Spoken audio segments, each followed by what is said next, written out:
The founding fathers meet in Philadelphia to write a constitution.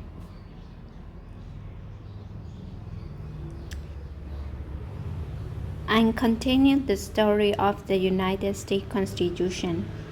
In May of 1787, a group of American early leaders met in Philadelphia. They planned to amend the Article of Confederation, which provided a loose union of the 13 American states. Instead, they wrote a completely new constitution. That political document created American system of government and recognized the rights of its citizens. It stated the law of the land. James Madison of Virginia was the first delegate to arrive for the convention in Philadelphia. Madison asked the other delegates from Virginia also to arrive early. He wanted to enter the convention with a plan for a strong central government. He was sure no other state would do this. Two Virginia delegates, George Whitley and John Blair, came early as requested. Together, the three men worked on Madison's plan. The convention was to start on May 14. George Washington arrived the day before. He was welcomed outside Philadelphia by a military guard and the firing of cannons. Washington was the most famous man in America. He led the forces that won the war for independence from Britain. The first thing Washington did in Philadelphia was to visit Benjamin Franklin.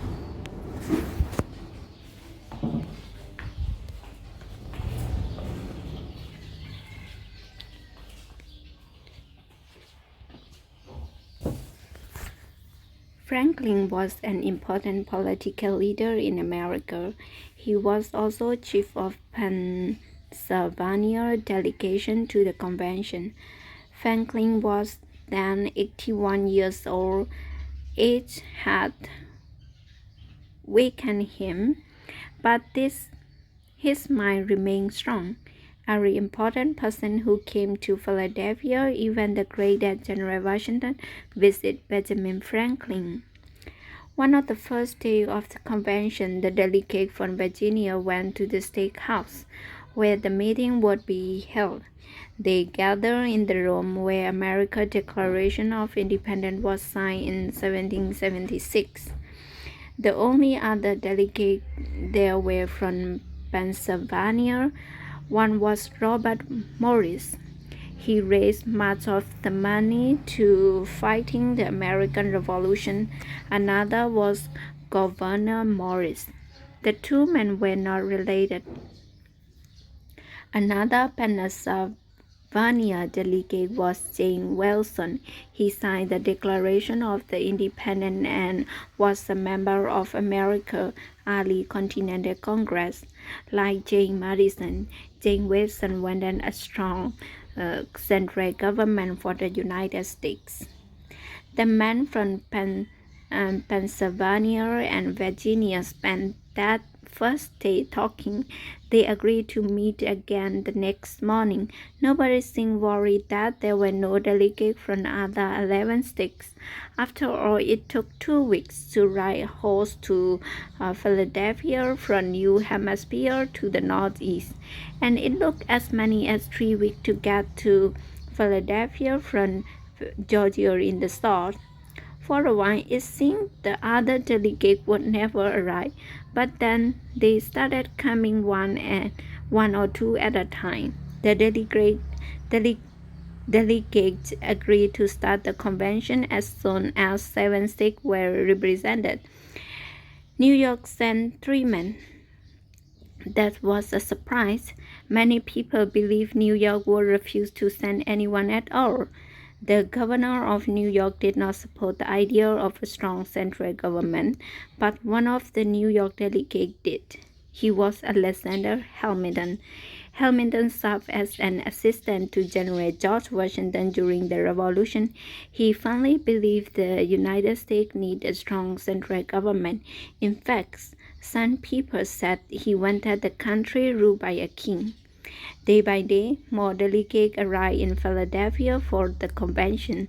They include Rufus King, Elbridge Gerry of Massachusetts, John Raleigh, and Charles Pinckney of South Carolina, John Lansing and Robert Yates of New York, Luther Martin and James McHenry of Maryland, Roger Sherman and Oliver Ellsworth of Connecticut, William Few and William Pierce of Georgia, David Bailey and Jonathan Dayton of New Jersey, John Landon and Nicholas Gilman of New Hampshire, Canning Belfort and George Red of Delaware, Alexander Martin and William Bott of North Carolina, 55 men in all from 12 states.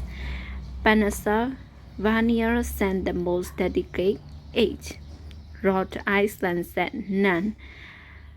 A few of the delegates were very old, but many were in their 20s or 30s. The average age of the delegate was just 43 years. This respected group was missing two important persons, John Adams and Thomas Jefferson. At the time, Adams was serving as American representative to Britain. Jefferson was serving as representative to France. Both men expected to continue their service to new nation, so both were extremely interested in the convention in Philadelphia.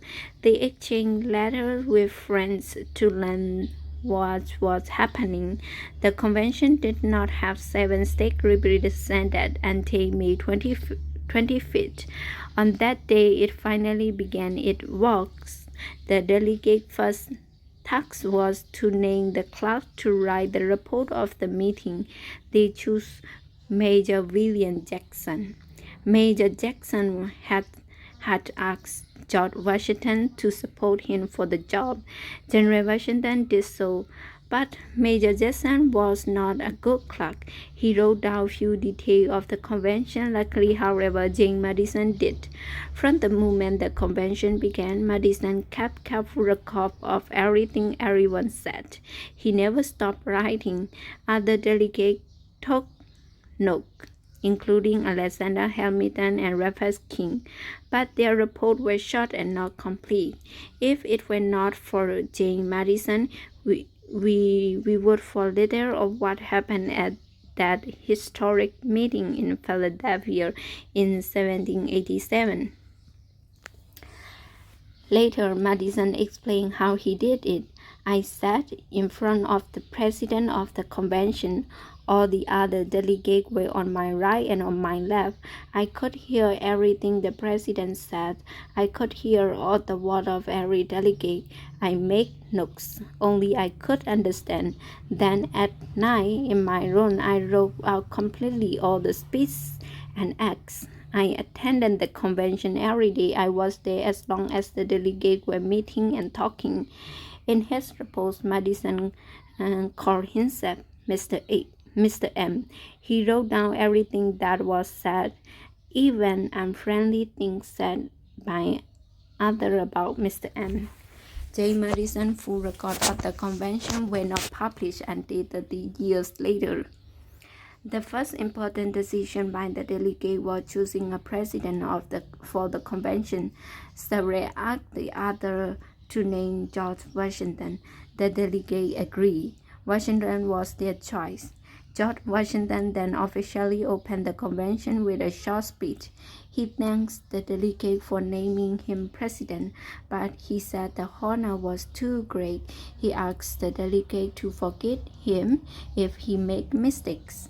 After all, he said, he had never been chairman of a meeting before. With those words, George Washington sat down, and for the next 4 months, he spoke only when necessary. The first day of the convention ended well. The delegates agreed to name a small committee to write rules for the meeting. They quickly appointed 3 men: George Worthy of Virginia, Alexander Hamilton of New York, and Charles Pankey of South Carolina. So far, the business of the convention was easy. The work was done in a friendly way. It was not long, however, before a serious dispute developed.